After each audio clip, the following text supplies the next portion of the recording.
नमस्कार दोस्तों, मेरा नाम है ऋषभ और स्वागत है आपका बगड़ियाज क्लासेस में। आज हम बात करने जा रहे हैं फिजियोलॉजी ऑफ पेन की। क्या क्या देखेंगे? सबसे पहले इंट्रो, फिर डेफिनेशन, फिर इसके receptors, types and pain pathway, जो कि सबसे हमारा इंपॉर्टेंट टॉपिक रहेगा आज का। सबसे पहले बात करते हैं कि पेन आखिर होता क्या है। तो पेन क्या है? Pain earliest indication of morbidity.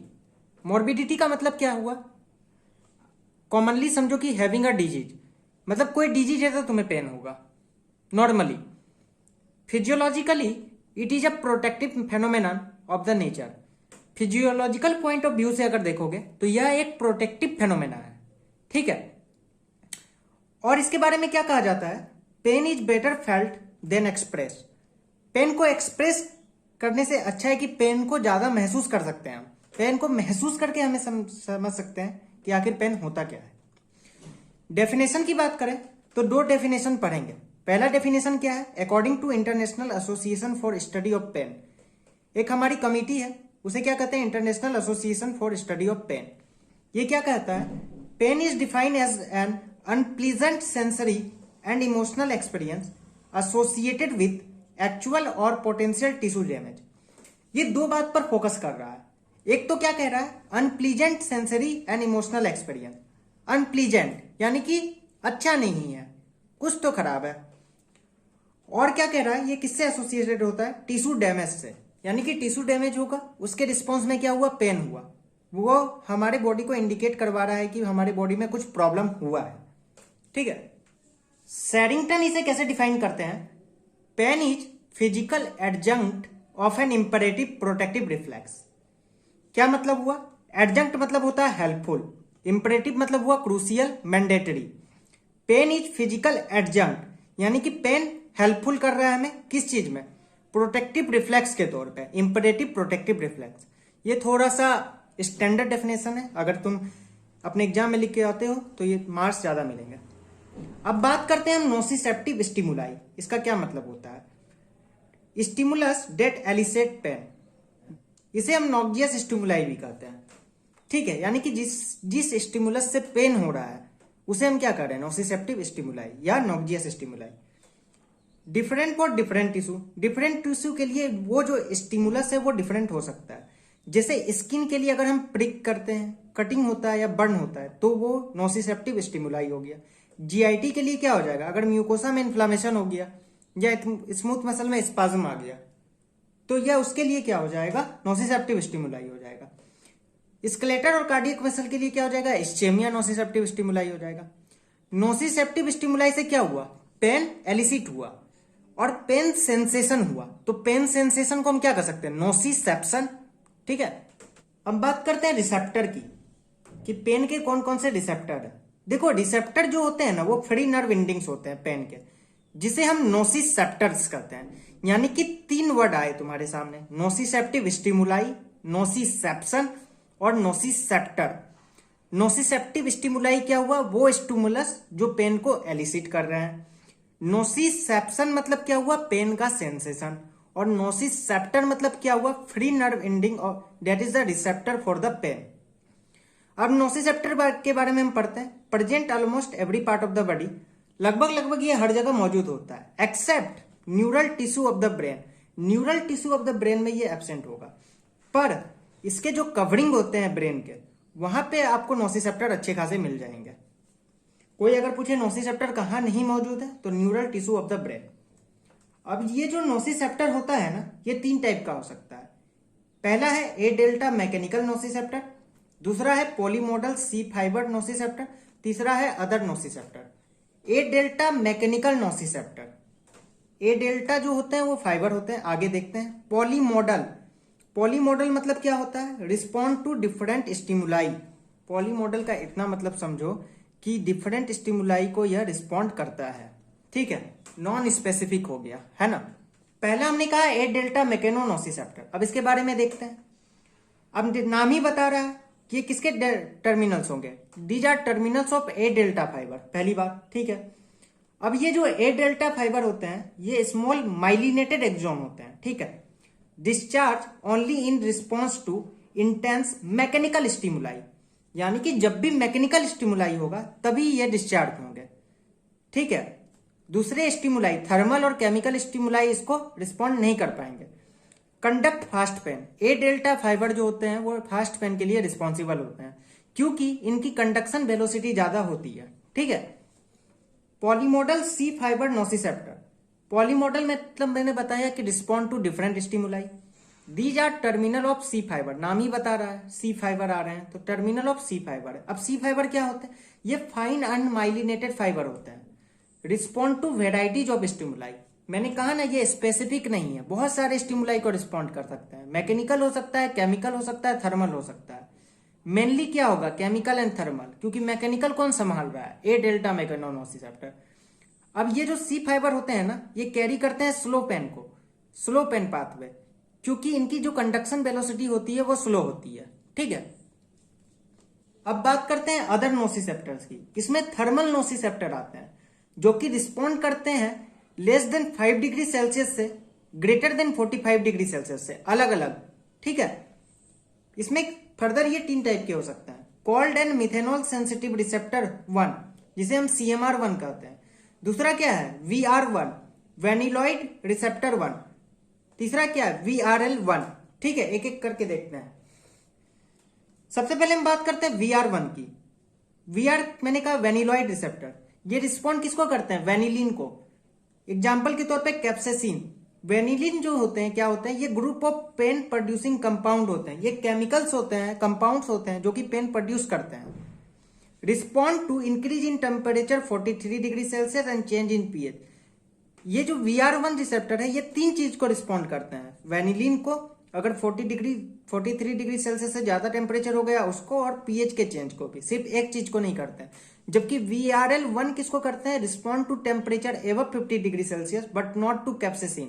Capsaicin को तो नहीं करते, पर टेम्परेचर अगर 50 डिग्री सेल्सियस से ज्यादा है तो ये एक्टिवेट हो जाएंगे, ठीक है। This 3 nociceptor belong to TRP family. एक इंपॉर्टेंट बात है, ये जो तीनों रिसेप्टर है ये किस फैमिली से बिलोंग करते हैं? TRP family. TRP का क्या मतलब हुआ? ट्रांजिएंट रिसेप्टर पोटेंशियल फैमिली, ठीक है। These are excitatory ion channel, ये क्या होते हैं? एक्साइटेटरी आयन चैनल होते हैं। अब हम बात करते हैं टाइप्स ऑफ पेन की। देखो बहुत टाइप्स के पेन हो सकते हैं, हम अलग अलग देखते हैं। Fast pain and slow pain. मैंने पहले ही कहा फास्ट पेन किससे ट्रांसमिटेड होते हैं? जो कि ए डेल्टा फाइबर से होते हैं, जबकि slow pain transmitted by C fiber. और दूसरी बात क्या है? A painful stimulus first elicit a sharp localized pain which is followed by diffuse dull pain. अगर कोई भी स्टिमुलस हुआ, मानो तुम्हें चाकू का कट लगा, तो पहले फास्ट पेन एलिसिट होगा ए डेल्टा फाइबर से, और उसके बाद क्या होगा? डिफ्यूज या डल पेन होगा जो कि कैरी करेगा सी फाइबर। और पेन क्या हो सकते हैं? सुपरफिशियल या डीप पेन। सुपरफिशियल पेन का मतलब क्या हुआ? पेन एलिसिटेड इन सुपरफिशियल स्ट्रक्चर, जैसे स्किन सबकुटेनियस का पेन, ये क्या होता है? सुपरफिशियल पेन होता है। जबकि डीप पेन हम किसे कहते हैं? बोन मसल या कनेक्टिव टिश्यू में हुआ पेन। ये जो सुपरफिशियल पेन होता है यूजुअली फास्ट पेन होता है, जबकि जो डीप पेन होता है यूजुअली स्लो पेन होता है, ठीक है। अब बात करते हैं पेन पाथवे की। पेन के 2 पाथवे हो जाएंगे। एक वो पाथवे होगा जो फास्ट पेन को कैरी करेगा, एक वो पाथवे होगा जो स्लो पेन को कैरी करेगा। स्लो पेन को कैरी करने वाले पाथवे को हम कहते हैं पेलियो स्पाइनोथैलेमिक पाथवे, और फास्ट पेन को कैरी करने वाले को हम क्या कहते हैं? New spinothalamic pathway. कैसे याद रखेंगे? न्यू कुछ नए। अब नए जनरेशन के लोग क्या है? बहुत फास्ट है, ऐसे याद रखो। न्यू मतलब न्यू, और नए जनरेशन के लोग तो क्या हो जाएगा? फास्ट। पेलियो क्या हो जाएगा? उसके opposite slow pain. Slow pain किससे कैरी होता है? सी फाइबर से। और इसमें जो न्यूरोट्रांसमीटर इन्वॉल्व होता है सब्सटेंस पी। कैसे याद रखेंगे? सब्सटेंस बनने में समय लगता है, कोई भी सब्सटेंस बनने में समय लगता है तो टाइम ज्यादा लगेगा। टाइम ज्यादा किस में लगेगा? स्लो पेन में, ऐसे याद रख सकते हैं। जबकि इसका न्यूरोट्रांसमीटर क्या होता है? ग्लूटामेट। और फाइबर्स क्या हो जाएंगे? ए डेल्टा फाइबर, क्योंकि फास्ट पेन के लिए है। और पेन क्या हो सकते हैं? सोमेटिक पेन या विसरल पेन। सोमेटिक स्ट्रक्चर में हुआ पेन, जबकि विसरा में जो पेन होता है उसे विसरल पेन कहते हैं। और क्या हो सकते हैं? पेरिफेरल पेन या सेंट्रल पेन। पेरिफेरल पेन यानी कि पेरिफेरल नर्व इन्वॉल्व है, जिसे हम न्यूरालजिया कहते हैं। सेंट्रल पेन क्या हुआ? Pain below level of lesion in spinal transection, यह सेंट्रल पेन का एग्जांपल है, जो कि सेंट्रल पेन फाइबर से कैरी होता है। और पेन क्या हो सकते हैं? फिजियोलॉजिकल और पैथोलॉजिकल पेन। फिजियोलॉजिकल पेन जो होता है वो एक्यूट पेन होता है, sudden onset and subside faster, मतलब जल्दी से सबसाइड कर जाता है। इसे हम गुड पेन कहते हैं क्योंकि ये प्रोटेक्टिव रिफ्लेक्स के तौर पे काम आ रहा है। जबकि पैथोलॉजिकल पेन क्या हुआ, क्रोनिक पेन हुआ, जो कि बेड पेन होता है। Persist even after healing from injury, injury heal हो गया फिर भी परसिस्ट रहता है। नॉर्मली ये एंटी इंफ्लामेटरी ड्रग्स को रिस्पॉन्ड नहीं करते हैं। अब हम पहला पाथवे देख ले जिसे हम कहते हैं पेलियो स्पाइनोथैलेमिक पाथवे, जो कि किसके लिए था, स्लो पेन के लिए था। तो 3 टाइप के न्यूरॉन होंगे, first order neuron, second order neuron और थर्ड ऑर्डर न्यूरॉन। ठीक है, फर्स्ट ऑर्डर न्यूरॉन कहां से अराइज हुआ, फ्री नर्व एंडिंग से, मैंने कहा था नोसिसेप्टर। वहां से कहां गया, वहां से गया ये पोस्टेरियर हॉर्न में। ठीक है, टर्मिनेट इन पोस्टेरियर हॉर्न। फिर यहाँ पे क्या होगा, सेकेंड ऑर्डर न्यूरॉन अराइज होगा जो कि सेंट्रल कैनाल से होते हुए अपोजिट साइड में जाएगा और कंट्रालेटरल स्पाइनोथैलेमिक पाथवे, याद रखना लेटरल स्पाइनोथैलेमिक ट्रैक्ट पेन के लिए रिस्पॉन्सिबल होता है। ठीक है, जबकि anterior spinothalamic tract crude touch के लिए रिस्पॉन्सिबल होता है। At the level of medulla, अब ऊपर चढ़ रहा है, स्पाइनल कॉर्ड के बाद क्या आएगा, मेडुला। मेडुला के लेवल पे क्या होता है, कोलेट्रल्स अराइज होते हैं।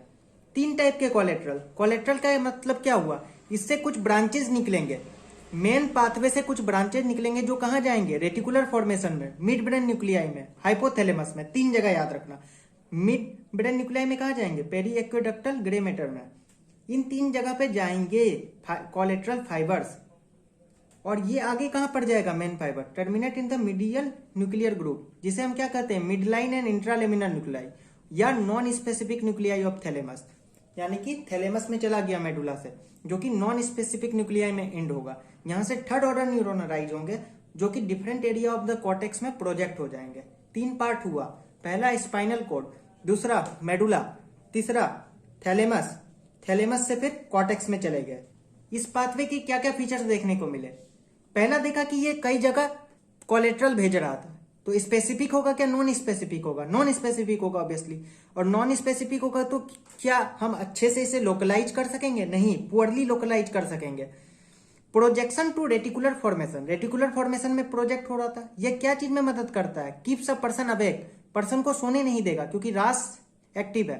Connection with limbic system, limbic system से कनेक्शन है, तो ये क्या करेगा, इवोक इमोशनल एक्सपीरियंस। और connection with hypothalamus, mediate autonomic response को कॉरस्पॉन्ड करेगा। विसरा का जो पेन होता है वो पेलियो स्पाइनोथैलेमिक में जाएगा। क्या तुम्हारे पास आएगा, डॉक्टर साहब पेट में दर्द हो रहा है, वो लोकलाइज नहीं कर पाएगा कि एग्जैक्टली यहाँ पे दर्द हो रहा है। अब बात करते हैं न्यू स्पाइनोथैलेमिक पाथवे की। न्यू, न्यू मैंने कहा नया, नया यानी कि फास्ट पेन, क्योंकि नया जनरेशन क्या होता है, फास्ट होता है, ऐसे याद रख सकते हैं। फाइलोजेनेटिकली भी यह क्या है, नया है, याद रखना। First order neuron arise from free nerve ending and terminate in posterior horn, same as paleo spinothalamic pathway. Second order neuron क्या हुआ, cross to opposite side and ascend as lateral spinothalamic tract के तौर पे ऊपर चढ़ रहा है। और ये थैलेमस में कहां पे जाएगा, लेटरल न्यूक्लियर ग्रुप में, जिसे हम वेंट्रो पोस्टेरो लेटरल न्यूक्लियाई भी कहते हैं, या स्पेसिफिक न्यूक्लियाई हो गया। वर्ड क्या आ रहा है, स्पेसिफिक, यानी कि यह क्या होगा, लोकलाइज होगा। अब थैलेमस से कहां जाएगा, कॉर्टेक्स में जाएगा, वो भी कहां, पोस्ट सेंट्रल गाइडस में, सेंसरी कॉर्टेक्स में। वहां हमने देखा था कि कोलेट्रल्स निकले जो कि रेटिकुलर फॉर्मेशन में गया, पेरी एक्वेडक्टल ग्रे मैटर में गया, हाइपोथैलेमस में गया, तो वो क्या हुआ, नॉन स्पेसिफिक हुआ। जबकि इससे जो कोलेट्रल होते हैं बहुत ही कम चांस होता है निकलने का, एब्सेंट नहीं करना, बहुत ही कम कोलेट्रल्स निकलते हैं, याद रखना। इसीलिए क्या होता है, इसका लोकलाइजेशन ज्यादा अच्छे से हम कर सकते हैं। इसके क्या क्या फीचर्स हैं देखते हैं। बेटर लोकलाइजेशन, मैंने अभी कहा, क्यों, क्योंकि इसके एक और रीजन है, topographical organisation of neo spinothalamic fibres is very concrete. इसके जो टोपोग्राफिकल ऑर्गेनाइजेशन है, अब भला टोपोग्राफिकल ऑर्गेनाइजेशन क्या होता है, देखो स्पाइनल कॉर्ड में क्या होंगे, जो फाइबर्स होंगे इसके लोअर बॉडी के वो लेटरली प्लेस्ड होंगे, जबकि जो अपर बॉडी से आ रहे होंगे वो मीडियली प्लेस्ड होंगे। तो ये क्या हुआ, एक अरेंजमेंट हुआ, एक स्पेसिफिक पार्ट आया। दूसरा क्या है, terminate in specific and discrete areas in thalamus and cortex.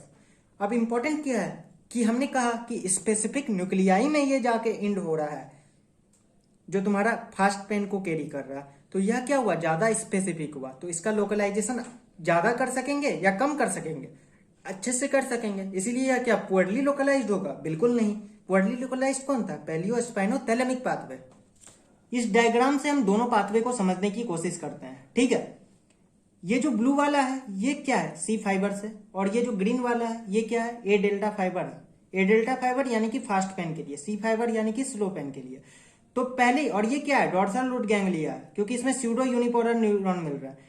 तो फ्री नर्व एंडिंग से फाइबर कहाँ एंड हुआ, पोस्टेरियर हॉर्न में। ये क्या हो गया, स्पाइनल कोड का पोस्टेरियर हॉर्न। ये क्या है, एंटीरियर हॉर्न। ये क्या है, सेंट्रल कैनाल। अब देखो, फर्स्ट ऑर्डर न्यूरॉन यहाँ से खत्म हो गया और यहाँ से क्या एराइज हुआ, second order neuron. Second order neuron क्या किया, सेंट्रल कैनाल से क्रॉस होके दूसरे साइड में आया, कंट्रालेटरल स्पाइनोथैलेमिक पाथवे, और असेंड किया।